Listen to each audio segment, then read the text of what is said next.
CFOs at the top of that pyramid. And the next thing is what next? Of course, for a lot of CFOs, you say either he or she moves to another CFO role.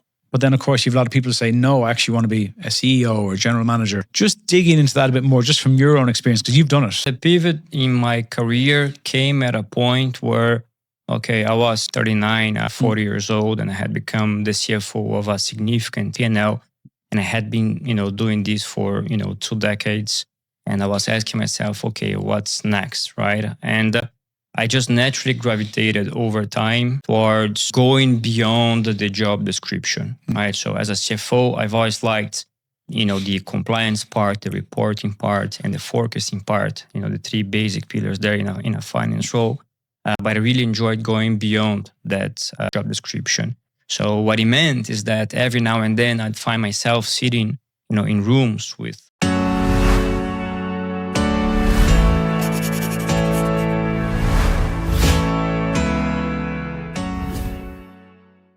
Hey there, listeners.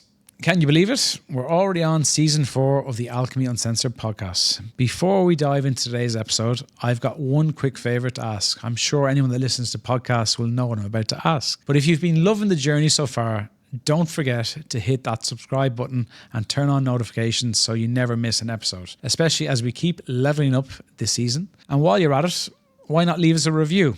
Your feedback has been a huge part of what's gotten us to season 4, and it helps us keep bringing you the content you love.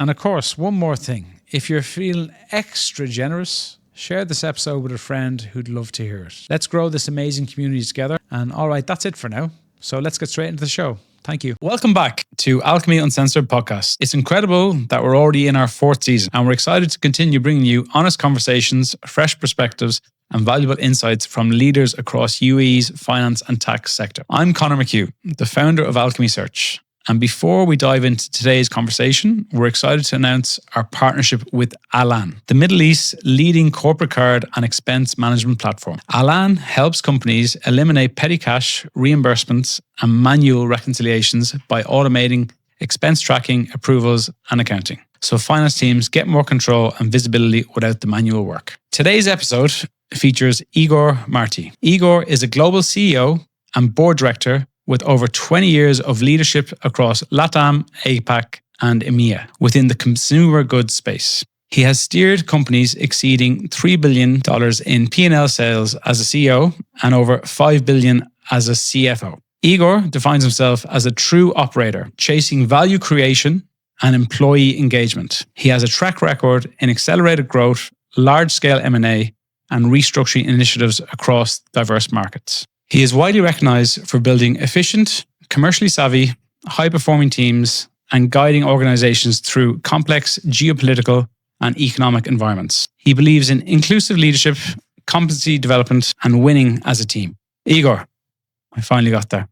Our first Brazilian guest on the podcast. Thank you for having me, Conor. It's a pleasure to be here. So happy. I think we have a lot to cover today. You are one of the unique individuals we've had on the podcast that has made the transition from CFO to CEO. But I guess before we start the conversation, just quite keen for you to, you can do a better introduction than I could for you. So just give an overview of yourself, your background, and how you've come to the seat you're in today. Yeah. So I'm a CFO who's made his career within the finance community and eventually transitioned into a CEO role, right? I think the data point that most audience would be looking up to is that nowadays in the Fortune 500, only 8% of the CEOs come from a CFO background. And I think that this number is bound to grow, but there are plenty of other things that need to happen before we see more finance people moving into a more generalist role. So I am from an FMCG background. I've done my career in the US, in Latin America, and I've been here in the Middle East for the last 10 years. And I'm super excited for the discussion today. Actually, just picking up on one point there, because it is a common thread I see with a lot of CFOs that they move around a lot. So were you seen as the person within the business that was sent to go and fix problems, or why did you move around so much before you came here? Yeah, so as a CFO, I think I've moved around a lot because my background, 45 years old, is one where I've lived outside of Brazil for the vast majority of my life, right? I've been more time outside of Brazil than inside Brazil. And companies in general, they struggle to find that capital that mixes the competencies of finance with the understanding of diverse cultures to go and run a business abroad. And I think, from my own upbringing, this gave me, the credits to go and do business in different parts of the world. And just out of interest, where have you worked then? In Miami, I was overlooking Latin America and part of the US division for a consumer goods company. I worked, of course, in Brazil. And the last 10 years, I've been here in the Middle East. And while in the Middle East, I was overlooking Latin America, Africa, Asia, and Europe, right? On that, $5 billion P&L that we just talked about. Let's dig into the first point then. So the rise of a CFO as a business partner, because I think it's a big transition that we're seeing a lot now, is people are looking for someone who's more commercially savvy as opposed to a back office accountant. So keen to get your thoughts on that. Yeah, it's something that really happened recent, if you think in the history of business, right? And the way I look at it is that if you go back to 1920s, 1930s, you really had only, maybe 20 automobile companies around the world. So you fast forward these 100 years, nowadays you have over 100 companies all over. The point I'm trying to make is that it used to be sufficient back in the 20s, back in the 50s, because of the situation the world was in, to have a good idea and have someone do the bookkeeping. But if you fast forward a few decades into the 80s, into the 90s, and into the 2000s, what you see is a significant rise in volatility. There's a lot that is going on, right? And there's a lot of decisions that now have to be made in a complex environment where the information is abundant. So because of that volatility, because of that diversity, and because of the rising competition, CFOs have gained that credibility to the eyes of the CEO as someone who has that company-wide vision and can really, bridge the world between the ideas and the value creation within the numbers, right? So I think the CFOs really rose as a true business partner and consolidated themselves in the 2000s, close to the dot-com emergence. Now, I think that to further this point, one could also look into nowadays and see the rise of other forces, because maybe other people watching the podcast are not necessarily from the finance background. You see a rise in geopolitical barriers in the world, right? You see a rise into new laws and new regulations coming around. You see a rise in the diversity of talent with the Gen Zs, with the Gen X, and so on coming into the market. And how do you blend it all together? So you have other functions nowadays, much like what happened to the CFOs back in the 2000s, that are emerging as a true partner to the business. And I think here that just going to mention corporate affairs is a very important one, right? So how do you tackle those new markets, those new regulations? How do you create proper business environment for companies to thrive? Or the HR, of course, because now retaining talent, even though talent is abundant, is also very diverse. So the CHR roles have a very different role nowadays than it used to have, in the payroll in the 90s. You're only 45, so you're still very much a young man. And, you've been in a lot of senior roles, I said in different parts of the world. But for you, just out of interest, for you as a person, for you as a CFO or a finance professional, were you always, commercially quite savvy? Or was there a point when you were like a bit of a light bulb moment that you needed to develop the skills? Was there a mentor involved? Or Yeah, I have always been a very curious person, right? And I think this is the first and foremost skill that someone looking to migrate from CFO into CEO should really, really have, right? Is the curiosity. Curiosity to understand the business as a whole. So the reason why I decided to go into finance is because I had this belief that, sitting in finance, I could really have a company-wide view, because ultimately everything ends up in the balance sheet, in the cash flow, and in the P&L. So I figured, okay, if I go into finance, I get to have, a 360 view on the company, which is, certainly true to a certain extent, and certainly incorrect to another extent, right? Because the company doesn't live only in the financials. It's far beyond all of this. So I was always a very curious person. And this curiosity always led me into asking, where is value being created? And I think this is something that aspiring CEOs from a CFO background should really, really have, right? Where is the value being created? Not the KPIs being met, right? Not the EBITDA being hit, but where's value creation being generated? So from a very simplistic point of view, you could look into KPIs, and those KPIs could mask variations inside that are hiding the value. So, it's usual for companies to go on their quarterly earnings and say, okay, the EBITDA was flat, or margins were flat, or cash flow was flat. But inside that EBITDA, you might have value creating business and value destruction business. And it's the role of the CFO to dig deeper into that. So, just to make it short, I think that curiosity and really thinking in terms of value creation, not KPIs, makes a huge difference into the CEO transition. And again, because this is going to be, for me, obviously, the vast majority of the guests we have, they're at CFOs, they're at the top of that pyramid.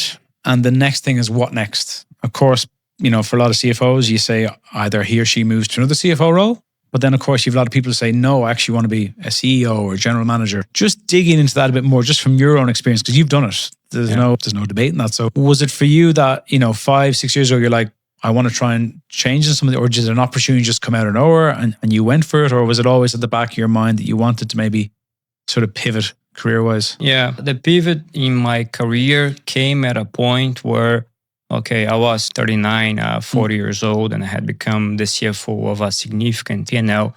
And I had been, doing this for, 2 decades. And I was asking myself, okay, what's next, right? And I just naturally gravitated over time towards going beyond the job description, right? So as a CFO, I've always liked, the compliance part, the reporting part, and the forecasting part, the 3 basic pillars there in a finance role. But I really enjoyed going beyond that job description. So what it meant is that every now and then I'd find myself sitting, in rooms with, the marketing people, the sales people, the production people, and, people actually, wondering what is the CFO doing in these rules. To come across you on that, because the big thing I always get is the CFO is the person who just says no. There's that thing. So is it a case, and of course the CEO, no doubt, is an even bigger responsibility, but the CFO can sometimes be seen as the company. This is the person who's just going to tell you no to things. Yeah. So the CEO probably has a different perception sometimes. So I guess what I'm trying to get at, did you have to sort of alter your perception within the business, building relationships with people? As you said, you're in the room now with everyone. Just keen, because I think people who are in the CFO position are so used to being that tough person to sort of get around, that maybe if you want to pivot or move into more of a, I guess, wider responsibility position, do you have to actually say, okay, I need to be a bit more open to these people? Or how was your experience in that? No, listen, I think that not every idea is a good idea. Exactly. Yeah. So you do have to be able to say no in a candid way. But also, if you get comfortable just saying no all the time, you're not much of a business partner, are you? Yeah, exactly. Right? So I think that the role of the CFO is saying no, but in the sense of not like this. Let me tell you how we could do it. Let me tell you how this could work. Let me tell you how this could make financial sense. And I think this is where you start to build the trust with people, and they let you into the room, because I see, okay, he's coming in, he's going to see things from my perspective, and he's going to use all that financial, machine and acumen to really, really create the foundations to launch this idea, to make this idea work inside the company, right? And I think that that's what gave me the opportunity to sit into those rooms. And somehow, without them knowing, I was learning a lot about the business by sitting into those rooms. Of course, I was concerned, okay, what about my job list? What about my to-dos? What about the other things? But somehow this tide, just going beyond the job description, sitting into those rooms, I think that, being a business partner fundamentally means, let me tell you how this could work, right? Was there any sort of skills you're like, wow, I didn't realize, from day to day, the role of being the CFO to CEO, and of course it can change on company to company, but did you find, I didn't expect I'd have to do so much in this area within the role? Or was there anything that you were just like, wow, I didn't realize I'd be dragged into this? Or you mean as a CFO or as a CEO? Like the transition, obviously, CFO, CFO, you've been doing this for years, so you're like, I get it.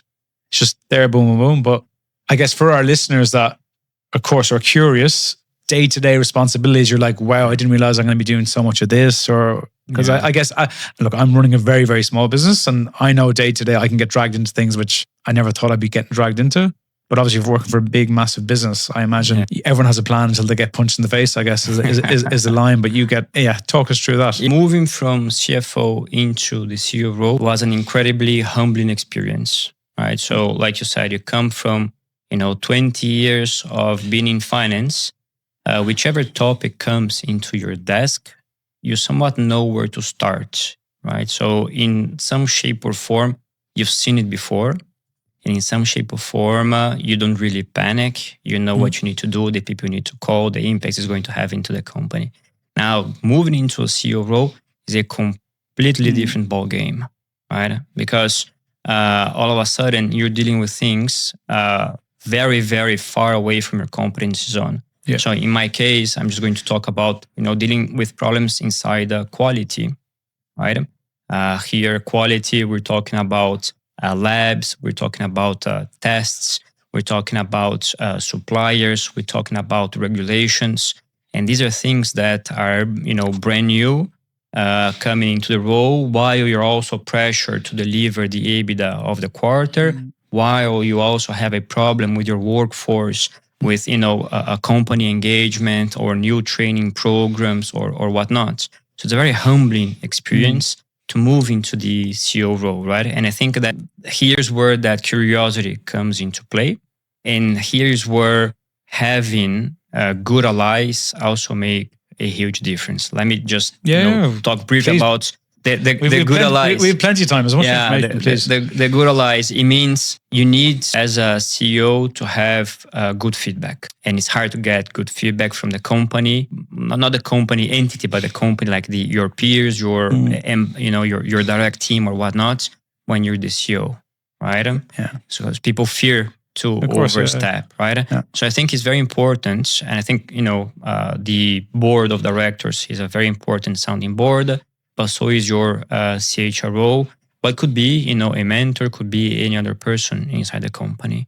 And they should be able to tell you and mold and shape a bit the way you're doing things. Because CFOs have a very straightforward, way to communicate and way of doing things, but that's not the entire company. Because I was just thinking to ask this anyway. Because obviously when you're a CFO, you're on the board of directors, you've got, chief marketing officer, chief HRO. Everybody has their own agenda. Everybody's looking up to the CEO. So you're fighting your corner against these guys here, and then it sort of flips because now you're the person everyone's looking up to. Yeah. I think probably the point you were trying to push into there is that it's getting the right information, because I think when you're the leader, sometimes people tell you what you want to hear versus what you need to hear. Yeah. I think that's probably a big point. And I guess the shift that your point trying to make is obviously making good, solid relationships with people across the board, because now you're responsible for everything reporting into you, versus when you're the CFO, you have your agenda with finance and you're trying to communicate that to the wider board. Yeah, no doubt. And I mean, when you're the CEO, everything that comes to your desk is very important, right? Or very urgent. Now, what I came to understand is that not everything that is important and urgent has a significant impact in the company. So, I'm just like a very pragmatic person, and I have to think in terms of importance and impact, right? So if it's very important and highly impactful, I'm going to tackle that first. If it is very important, but not very impactful, I might just delegate this to someone, right? Because we do have inside companies, and it's natural, a tendency to delegate upwards.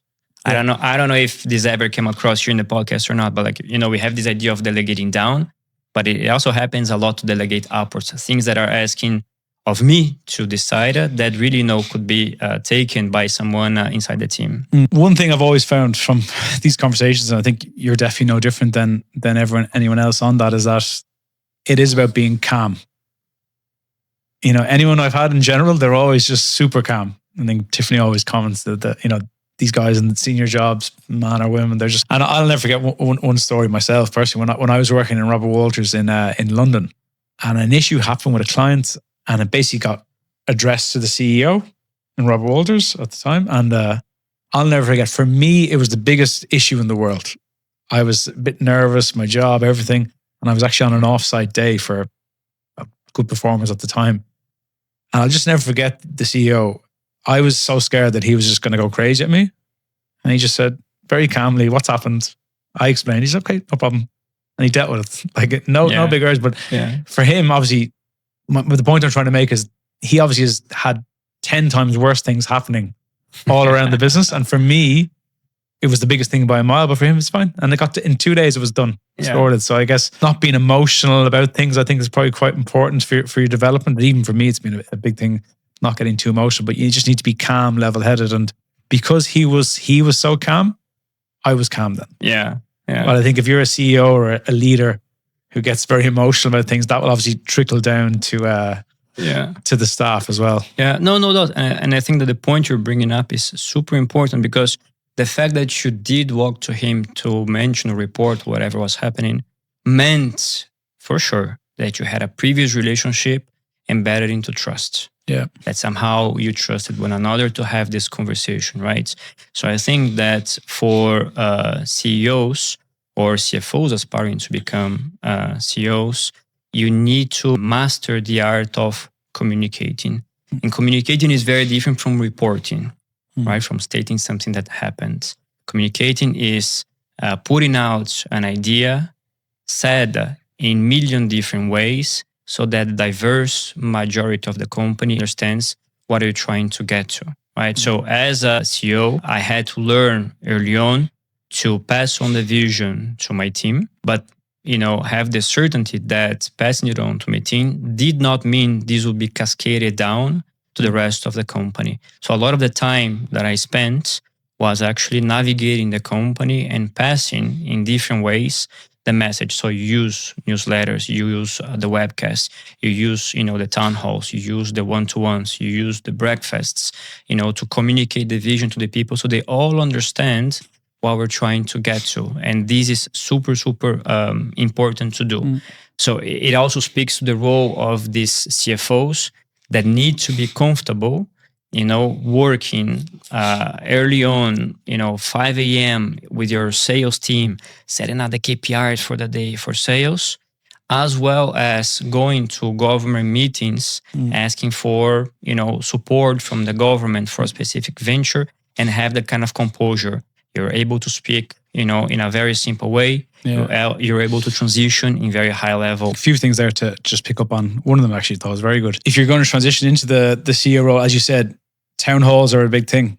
It's being that guy who's happy to speak to the whole room and basically explain to the room in simple language that's going to communicate. While a finance guy, obviously, CFO, you're just trying to communicate numbers in a simple way. But I think that's a really, really important thing. Because again, I'm just focusing this on when you're in school, the principal is the CEO, and any principal I've ever seen, they're always the first person speaking at the town halls in front of those school, communicating that they're the go-to person. So I think it's, again, having that composure and being that sort of calm person, I guess, that's going to put everyone else at ease. Yeah, no doubt. And understanding your impact as well, right? I mean, when the CEO or the CFO for the matter, like a very senior executive walks into a room, the mood changes. The overall, I don't know, like everybody looks like they're busy. Yeah, like vibration of the room changes. So walking into meetings, as the CFO, like we spoke earlier, you have very clear mandate and you have clarity on your KPIs, and you're just going to stand behind it.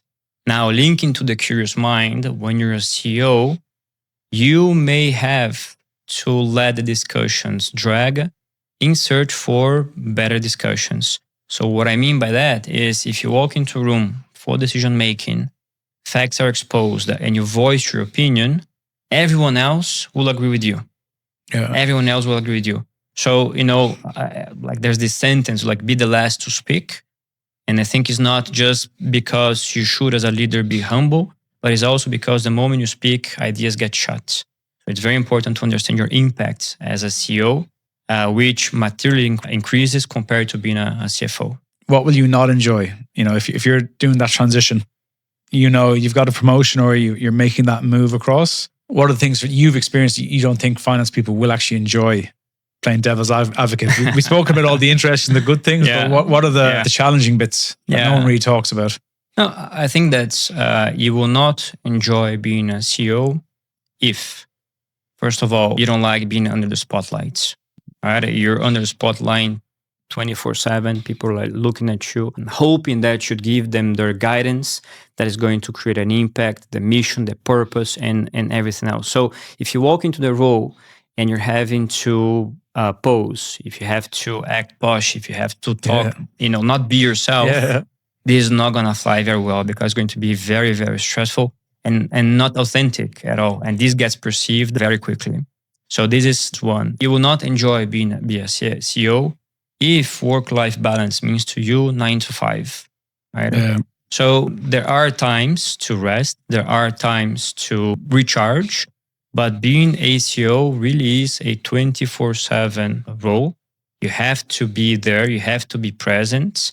And you have to understand that it comes with the job, right? There's no other way to get around it. You're a fit guy. I know you do a good bit of fitness. Like, is that something you've consciously, have you always been quite into fitness and sport, or you just said, look, with this workload, I need to make sure my mind is in a good place? 'Cause I do think a lot, like obviously health and fitness, it's really transformed quite a bit in the last few years, but is it something now that you feel that you're going the extra mile to keep fit, etc.? Yeah, well, I think I'm a guy who does well with routine, not routine in the sense of same things every day, but routine in the sense of planning ahead to make sure that whatever I need to do gets done in an efficient way, right? So to me, the fitness journey is something that I found that clears my mind, is my me time, very early in the morning, and it sets the day in a very good mood for me. So other people like to,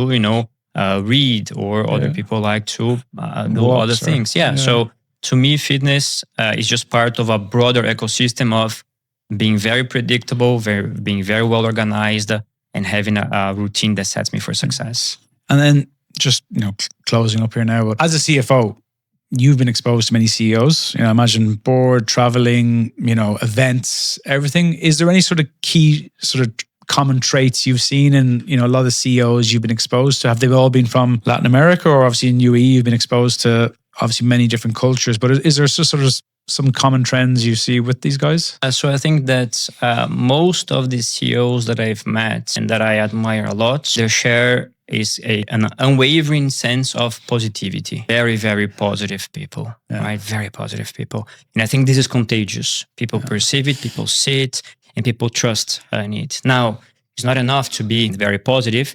They're also very, very good at either operating or finding someone who operates their vision, right? Because that translates that optimism into results, and then results generate engagement. Engagement means happier employees. Happy employees mean more productive organizations, sense of purpose, lower turnover rates, and so on. So in my case, I enjoy operating the business. I enjoy getting into details, maybe because of my background as a CFO, but being positive and operating the business are two things that are non-negotiable nowadays. And I know we touched on it earlier, but then as CEO, I imagine a key skill is delegation. Is it identifying, you've got so much stuff, any email that comes through, do you have to work out in your head, okay, this is something I need to be involved in, or actually, I can pass this on to this person here in the board of directors, or how do you go best? Because I imagine that's probably the biggest thing as a CEO. It's there's only so many hours in the day. You have to get your time. Yeah, and I think that in the delegation scheme, there are things that are recurrent that is just easy to delegate. So like a minor expenses, you can delegate to someone. You can delegate your agenda to someone, and so forth. Even though, of course, we're talking about the agenda, you have to look into it to make sure that whatever is being placed on your agenda makes sense to what you want to deliver. But on the flip side, and I think that less than the difficulty in delegating, at least for me, the difficulty is not overstepping into other people's departments, because I enjoy operating. So a big pitfall for CFOs that become CEO is becoming the CEO and trying to still manage the finances. Still, overchair the CFO. No, you've transitioned, you moved on to that. So don't overstep. Let people make their mistakes. Let people, get things right. They learn, they advance, and they be grateful for it. And you will not be, completely under the water trying to manage and operate each one of the areas. It's just not possible. Because I think that if a CFO makes the move into CEO, the backfill or the replacement, I imagine that's quite intimidating because, of course, when the CEO, previous CFO, looks at his or her C-suite, this is the area he or she's going to be most comfortable with challenging. Yeah, stay clear. Stay clear. Stay away. Trust. Yeah, good. Well, look, that's been brilliant. Thank you so much for sharing, being honest and sharing a lot of open and honest answers. So how we like to finish the podcast is we do a bit of a quick fire round of questions. Okay. So we'll ask you a few questions and you can tell us, what you think. What's a skill you didn't expect to use as much as you do now? Time management. And how have you went about making that better or stronger? Is it just being all over your diary or? No. You cannot overwork the priorities. Final question. If you were back to your younger self and you could choose a career outside of finance, CEO, what would it have been? I wanted to be a F1 driver. Oh, really? Yeah. Yeah, because I'm short. I'm 165. I'm light. I enjoy cars. There was Rubens Barrichello, I think Brazil had back in the day. Yeah, we had Rubens Barrichello, we had Felipe Massa, we have Ayrton Senna, the greatest of all in the 90s. Interlagos, that was back in Brazil. I wanted to be an F1 driver. And what happened? Just never happened in the end. I had to study. No, perfect. Well, look, Igor, obrigado. That was an excellent episode, and I really, really appreciate you coming on and taking time to share everything with our listeners. Thank you, Conor, for adding value, for sharing this with the teams. Also, thank you to your sponsors who allowed this to happen. It's been a great pleasure. And to those watching, feel free to reach out, message if you have doubts, if you're going through a career transition. I'm always happy to have a copy and just share my experience if that helps at all. And that's true. LinkedIn is probably the best way to LinkedIn, is the best way to go. You're a gentleman. Thank you very much. So guys, that brings us to the end of today's episode. Thanks for spending your time with us and being part of Alchemy Uncensored community. And of course, a big thank you to Alan for supporting this season and helping us bring these conversations to life. We'll be back soon with more insights and more voices across the region.